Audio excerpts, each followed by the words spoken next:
Суперинфо гезитинин жаңы санында. Ырчы Максат Садырбеков сүйүктүүсү Айсулуу Молдалиева менен Суперинфонун маектөрүндө. 9 жылдан бери кыз жигитпиз, жакында үйлөнөбүз дешет таттуу түгөйлөр. Садыр Жапаров абактан үн катты. Бизди 2020-жылдагы парламенттик шайлоого катыштырбаш үчүн чыгарбай жатышат, дейт саясатчы. Аваз Акимов Айдана ДКга сулуулук салонун ачып берди. Бул биздин алгачкы бизнесибиз, дейт ырчылар. Роза Шакирова белгилүү продюсер менен тизмеден чийип салып, жаңы жылдык берүүдө ырдабай калдым. Ырчы шоу-бизнестин көшөк артындагы тирешүүлөрүн ачыктады.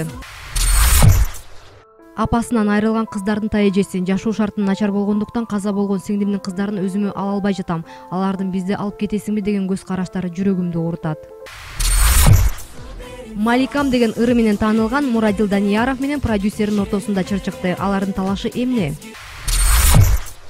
Кыргыз телесинин жүзү Бактыбек Мамытов 19 жашта кызымдан айрылганын бүт дүйнөмдө ишерип кеткен. Жашоомдо өкүнүчтүн да орду чоң. Ошто 2 жаштагы баланы сабап өлтүрдү деп шектелип, 30 жаштагы аял кармалды. Аялым баланы сабап өлтүрдү дегенге ишенбейм, дейт шектүүнүн күйөөсү.